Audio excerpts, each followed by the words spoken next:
Salut à tous, j'espère que vous allez bien. Et ce soir, j'avais envie de vous parler l'espace d'un podcast, bref, d'un film que j'ai vu très récemment, la veille du confinement, somme toute, ou quelques heures même avant le confinement, puisque le confinement était à minuit et j'ai pu voir le film juste avant, lors de la soirée de clôture que je vais mettre entre guillemets du festival des Bobines de l'étrange de Saint-Renan, le village dans lequel j'habite, festival qui était cette année sous l'égide du Vampire, et donc pour le coup le film dont je vais vous parler rentre parfaitement dans cette thématique-là, mais malheureusement on a dû, eu égard aux conditions sanitaires donc, que vous connaissez, fermer le festival, enfin le cinéma plus tôt, et donc le festival dès lors plus tôt. Donc on a terminé avec cette avant-première, La Nuée de Juste Philippot, qui devrait sortir, je ne sais pas quand malheureusement, mais qui j'espère sortira, parce que c'est un film extrêmement intéressant, extrêmement qualitatif, qui vraiment mériterait une sortie en salle digne de ce nom. Mais l'idée c'est déjà de vous donner envie de le découvrir, et pourquoi pas, lorsque ce confinement sera achevé, peut-être vous précipiter dans les salles en espérant encore une fois que La Nuée y sera présent. La Nuée, c'est le premier film de Juste Philippot qui avait fait un court-métrage juste avant qui s'appelle Acide, et qu'on a pu d'ailleurs voir lors de cette soirée également, qui est un très bon court-métrage excessivement bien écrit, excessivement bien mis en scène, qui raconte simplement l'histoire d'une... c'est vachement intéressant, la manière en tout cas dont c'est amené. C'est du post-apo fondamentalement, avec une sorte de pluie acide, comme le titre l'indique, qui va venir ronger les chairs de tous les êtres humains qui se trouvent sous cette nuée. D'ailleurs le premier plan est un peu vachement intéressant, simplement au ras du sol, en gros plan sur un petit ours en peluche. On voit en fond de plan justement, on amorce juste ce nounours là, et dans le fond des voitures, on a un embouteillage, et soudainement il se met à pleuvoir. Et on est juste encore une fois au ras du sol, et on voit que tout le monde panique, mais surtout ce qui est très important, on a tous travaillé sur le son au passage, ce qui est très important c'est cet ours en peluche au premier plan qui progressivement est rongé, détruit par cette pluie acide. Donc c'est vachement intéressant comme manière de poser le cadre, en fait pas plus que ça, c'est très simple, c'est très resserré, comme le cadre est très resserré, et ça permet simplement de comprendre exactement ce qu'il en est, et ce qui adviendra par la suite en fait du court-métrage, parce que là c'est le prologue qui traitera notamment de la question de l'enfance, et de la manière dont un enfant va voir cette catastrophe, et de la manière justement dont il va interagir avec ses parents vont essayer de le sauver, etc. Et puis progressivement en fait cette quête initiatique de cet enfant, puisqu'après on va suivre deux parents et leur fils, qui vont tout faire pour échapper, alors que cet apocalypse a pris un petit peu plus pied, que tout le monde sait comment ça fonctionne, c'est de fuir un orage qui s'approche progressivement en protégeant leur enfant, en le protégeant si vous voulez psychologiquement, puisque dans un premier temps ils ne lui disent pas ce qui se passe, l'enfant a un casque de moto sur la tête, donc il sait pas ce qui se passe. Autour de lui on voit, autour de ses parents, de cette famille qui essaie de fuir cette averse, on a des gens qui vont s'approcher, qui sont plus ou moins dissous par l'acide, décharnés. Mais l'idée c'est qu'il cache encore une fois tout ça à l'enfant, jusqu'à ce bouleversement où l'enfant va retirer son casque, il va découvrir les choses, et puis je vous laisse découvrir par la suite un petit peu comment ça va se poser. Mais c'est vachement intéressant, la mise en scène est extrêmement percutante, extrêmement viscérale, c'est tourné caméra à l'épaule, on est vraiment pris dans cette ambiance, dans ce sentiment d'urgence, et on est accroché au siège pendant les 10 minutes que doit durer le court-métrage. Donc c'est vraiment un court-métrage vachement intéressant, et dans lequel donc le personnage, l'acteur qui joue le rôle du père, on va le retrouver donc dans La Nuée. Et d'ailleurs les deux films ont encore une fois quelque chose de très similaire, avec cette horreur qui vient du ciel dans une certaine mesure, finalement on s'en rapproche. Et puis pour le côté écologique évidemment. Donc de quoi parle La Nuée fondamentalement, c'est relativement simple, je vais essayer vraiment de rester sur la base en fait, ce que le trailer vous montrait. On suit une famille monoparentale, donc une mère et ses deux enfants. La plus vieille de ses deux enfants est une adolescente, le plus jeune doit avoir 12-13 ans, après adolescent. Elle essaie d'élever seule ses deux enfants, puisque son mari, alors on le sait assez vite, mais on le comprend assez vite, c'est-à-dire que jamais c'est appuyé en fait véritablement ce qui s'est passé, mais son mari est décédé. Il y avait avant simplement un élevage de chèvres, d'ailleurs il leur reste une chèvre qui va être importante narrativement parlant, mais qui est là vraiment comme un chien, fondamentalement c'est l'animal de compagnie de famille. Et pour le coup, elle va se reconvertir dans totalement autre chose, parce que le deuil, encore une fois, n'est pas fait, et continuer cet élevage de chèvres certainement ramène trop à l'existence qu'elle a pu avoir avec son mari, dont elle est la veuve, pour le coup. Et elle va se lancer dans une exploitation différente, qui est l'exploitation, l'élevage de sauterelles, pour notamment faire de la farine. Donc un élevage qui se veut aussi écologique, puisqu'elle ne cesse de ressasser le fait que dans quelques années on n'aura plus à manger, et que les insectes deviendront, eu égard au fait qu'ils sont extrêmement protéinés, un aliment important. Donc à partir de là, elle va élever ses sauterelles. Bien sûr, ça ne fonctionne pas au début, là, c'est-à-dire que progressivement l'entreprise est en train de s'effondrer, et au moment où ça va véritablement péricliter, un concours de circonstances va amener les sauterelles à goûter le sang, fondamentalement, et elle va se rendre compte qu'en nourrissant les sauterelles avec du sang, elles vont se multiplier de manière exponentielle, et progressivement, le sang animal qu'elle va essayer de leur fournir va, dans une certaine mesure, ne plus suffire, et les sauterelles vont faire montre d'une certaine, on va dire, d'une certaine appréciation du sang humain. Alors j'en dis pas plus, je préfère rester très très très vague, parce que finalement, ce qui est intéressant avec ce film, c'est qu'il te dit qu'il va traiter de quelque chose, qu'il se glisse vraiment dans un genre, qu'il épouse un genre duquel tu connais les codes, qui sont des codes extrêmement classiques. Le film fait ouvertement référence aux oiseaux, mais aussi à d'autres films. Moi, je pense à Phase 4 de Saul Bass. Finalement, il y a cette manière d'épouser un genre dont tu connais les contours, dont tu connais les différents codes, dont tu connais les différents passages obligés narratifs et thématiques dans une certaine mesure. Donc tu vas anticiper certaines choses, c'est-à-dire qu'il y a un build-up qui t'amène à anticiper un certain payoff, mais le film, dans une certaine mesure, va contrecarrer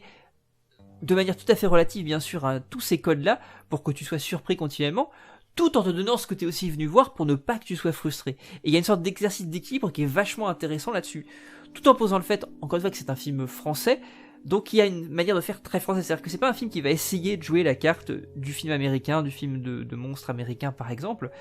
qui va rester dans quelque chose du cinéma français, dans cette approche, je vais mettre entre grosses guillemets un auteur, sans vraiment le faire, parce que c'est pas du tout poseur, le film prend pas la pose auteuriste ou quoi que ce soit, mais dans quelque chose du réalisme social, fondamentalement, c'est un film qui s'ancre dans une réalité, c'est un drame social, mais pour mieux justement, parce qu'on ancre cette réalité extrêmement quotidienne, dure, grossièrement à cette idée de la manière dont on monte une exploitation et toutes les difficultés que une exploitation agricole peut avoir comme conséquence. Alors c'est intéressant puisque vous avez d'un côté son exploitation à elle, qui est une exploitation un peu nouvelle, qui est une exploitation donc en difficulté parce qu'elle est nouvelle, et en face vous avez son meilleur ami, qui est interprété par Sofiane Kam, qui interprétait déjà le rôle du père dans Acide, qui lui de son côté est un viticulteur et qui a une exploitation plus classique, plus traditionnelle, et c'est intéressant de voir le fonctionnement de ces deux choses-là, encore une fois, qui ramènent à un quotidien, à quelque chose d'extrêmement concret, mais tout ça pour faire naître l'inquiétante étrangeté. Et en ça, le film revient, moi ça me ramène vraiment beaucoup à Saul Bass et à Phase 4, dans cette manière justement de traiter l'étrangeté qui m'entoure, l'étrangeté que je connais.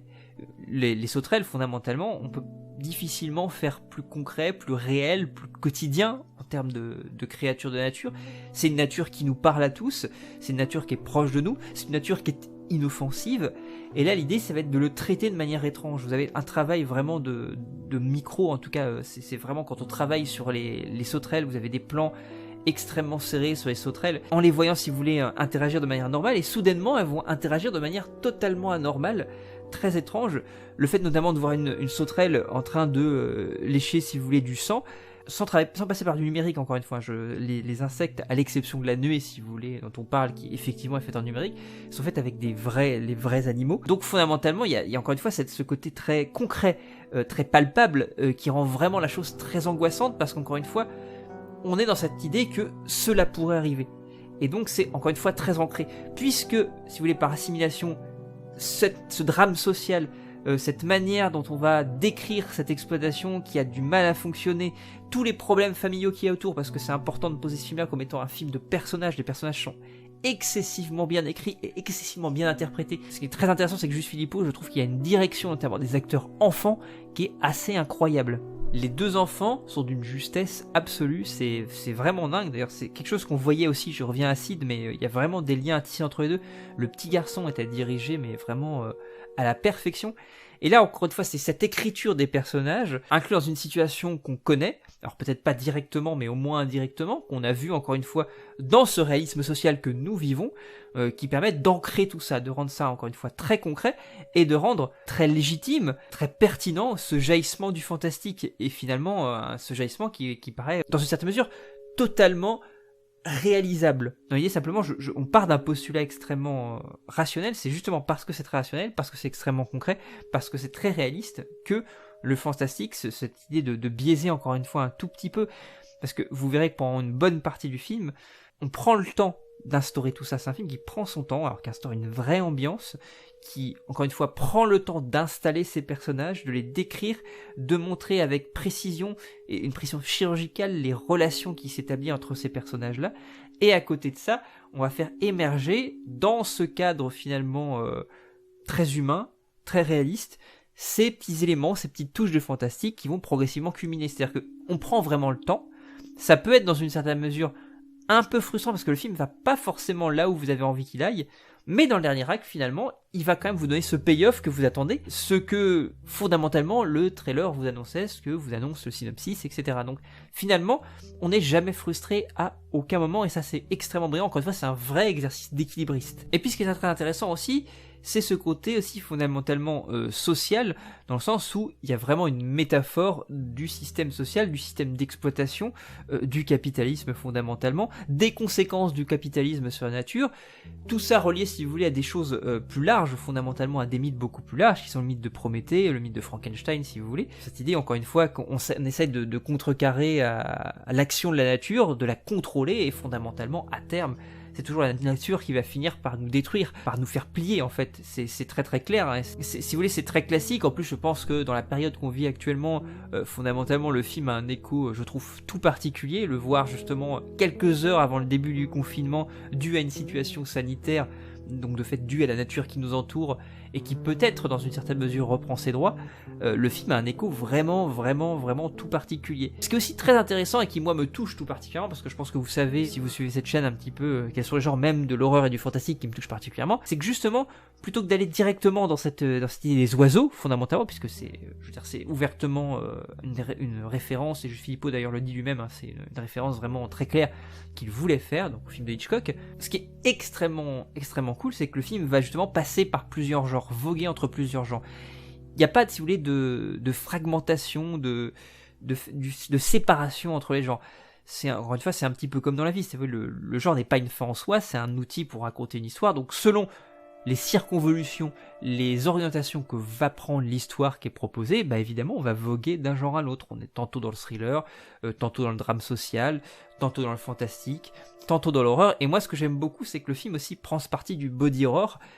qui est encore une fois un genre moi qui me touche tout particulièrement, et qui rend le film justement,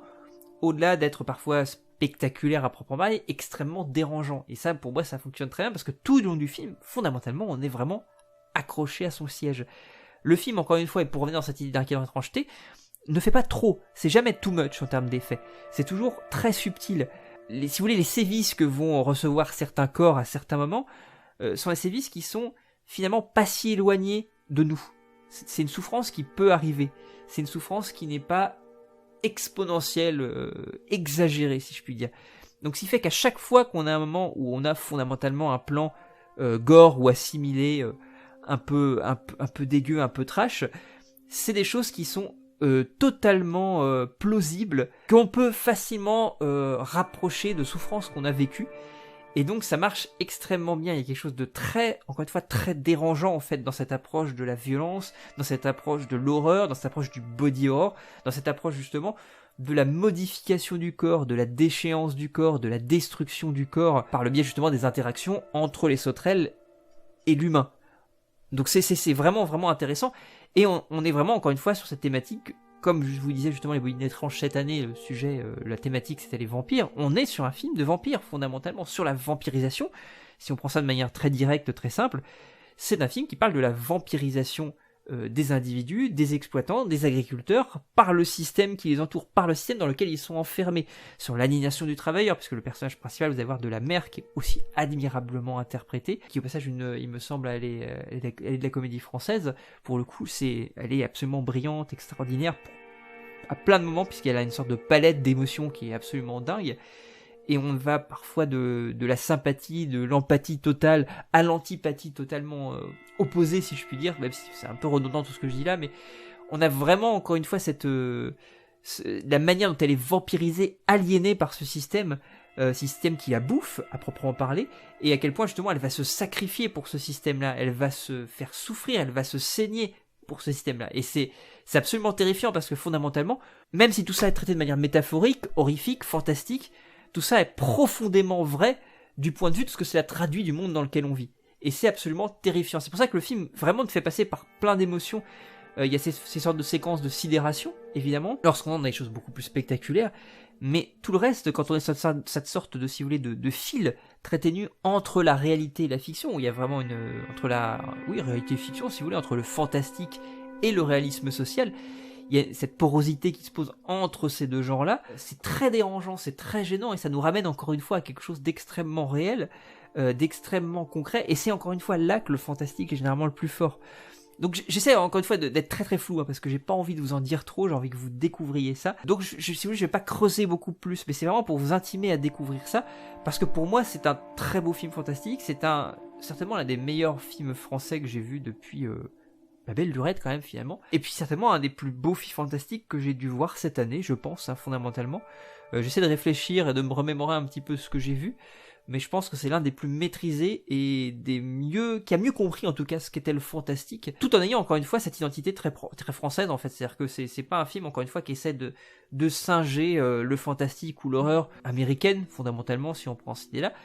mais qui encore une fois assume ses racines françaises, assume sa manière encore une fois de faire du cinéma, je vais mettre ça entre guillemets, à la française, mais qui justement va l'utiliser pour injecter quelque chose d'autre, de différent, de fantastique. Moi ça me ramène évidemment à Grave de Julia Ducournau, qui est vraiment un petit peu dans cette même idée, même si pour le coup Julia Ducournau, je trouvais que dans Grave il y avait cette pose un petit peu autoriste, il y avait cette manière un peu de se regarder filmer de temps en temps. Là je trouve que pas du tout, encore une fois c'est un film qui est très humble, qui est bourré de références, je vous parlais tout à l'heure donc pour le coup de Saul Bass avec Fascade, je vous parlais évidemment des oiseaux d'Hitchcock, mais je trouve que il y a plus que la référence. Et la référence, si vous voulez, au bout d'un moment, elle s'efface derrière cette narration qui est vraiment maîtrisée à la perfection. Et on nous narre autre chose. Alors, moi, j'ai juste ma toute petite réserve sur le film, mais finalement, je vais pas en parler, ou très peu, parce que ce serait spoilé. Moi, je suis juste un tout petit peu réservé sur le dernier plan du film, fondamentalement, la toute fin, le climax,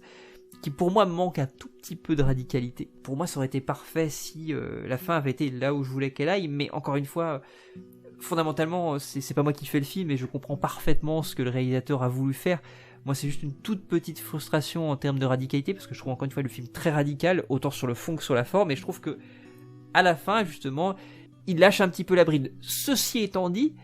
c'est parfaitement cohérent, c'est-à-dire que moi, ça ne me dérange absolument à aucun moment, c'est-à-dire que cette fin, elle a un sens totalement légitime, à plus forte raison, encore une fois, parce que pour revenir à la question des personnages, je trouve que justement la relation qui est aussi vraiment traitée de manière absolument dingue entre la mère et le plus grand de ses enfants, donc la jeune fille, pour le coup l'adolescente, elle est assez incroyable. Il y a une sorte de balancement continuel, d'inversion des rôles, d'inversion des valeurs continuelles entre ces deux personnages que je trouve assez incroyable. Notamment il y a une séquence, alors je ne vous la spoil pas, où la jeune fille va amener son frère pour un stage qu'il va faire de foot, et la mère n'est pas là, et je trouve que ce moment-là, en fait, ce moment où elle va envoyer son frère faire son camp de foot, je trouve qu'elle est assez incroyable en termes de jeu. Si vous voulez, elle fait sortir pleinement en fait le talent de cette jeune actrice, et toute la construction qui a été faite des personnages. Donc voilà, il y a plein de choses à dire sur le film. Encore une fois, quand je vous dis que le film parfois, si vous voulez, contrecarre vos attentes, mais c'est pour mieux, encore une fois, vous donner un payoff derrière que vous attendez évidemment. C'est-à-dire qu'il y a des personnages, effectivement, ça c'est juste une petite parenthèse, mais il y a aussi des personnages dont vous savez que c'est fondamentalement du build-up pour le final, pour le climax. Le climax fondamentalement que vous attendez. Donc ça c'est vraiment très très cool. Et fondamentalement, même si le film est très dérangeant, assez noir, assez sombre, assez dur, c'est un film qui est aussi très jouissif en fait, finalement, qui vous donne le divertissement que vous êtes venu voir au-delà de ça. Donc ça vaut vraiment le coup. Donc La Nuée, je vais m'arrêter là parce que sinon je pourrais en dire beaucoup, mais j'ai pas envie comme je sais pas du tout comment le film va sortir, qu'est-ce qui va advenir de ce film-là, j'ai pas envie de vous en dire trop pour vous laisser le découvrir, prendre le temps de le voir peut-être dans quelques mois, je l'espère en tout cas, parce que ça vaut vraiment le coup. C'est un très très très beau film. J'ai vraiment pris une petite claque en voyant ce truc-là, je m'y attendais pas du tout. J'avais envie de le voir, c'est un truc qui me plaisait, mais je m'attendais pas à ce point, une réussite, une maîtrise, et puis une implication émotionnelle telle, en fait. Moi, le film, encore une fois, accroché à mon siège d'un bout à l'autre. J'avais pas envie d'en sortir. C'est vraiment assez incroyable comme démarche et comment le film m'a pris vraiment et m'a embarqué émotionnellement. Et d'une émotion à une autre, encore une fois, ça vous promène dans un nombre d'émotions absolument phénoménal. Et c'est d'une richesse, c'est un film d'une richesse absolument incroyable. Donc, La Nuée de Juste Philippot, évidemment, je vous le conseille très, très, très, très chaudement, en espérant que vous pourrez le voir dans quelques temps, lorsque peut-être la situation sera améliorée. Mais pour le coup, peut-être sortira-t-il en VOD, on ne sait pas, je ne sais pas. Mais si vous avez l'occasion de le voir au cinéma justement dans quelques mois, autant y aller, parce que en plus je trouve que au cinéma, mais comme tout film, ça a une gueule particulière au cinéma et on est vraiment embarqué dedans. Donc c'est un très très très bon film, un très très bon film français également, je le tiens parce que je parle peu de films français quand même sur la chaîne, donc j'ai vraiment envie de mettre en avant ce film-là. Et j'ai vraiment hâte, mais vraiment très très hâte de découvrir les prochains projets de Juste Philippot. Bah écoutez, je vous souhaite une très belle soirée. Je vous remercie de votre attention, de votre écoute, d'être toujours présent sur la chaîne. Et puis je vous dis à très bientôt. Des bisous à tous. Salut et bon courage pour cette période évidemment qui va être un peu difficile. J'espère que tout ira bien pour vous. Prenez bien soin de vous, prenez soin de vos proches et à très bientôt. Salut.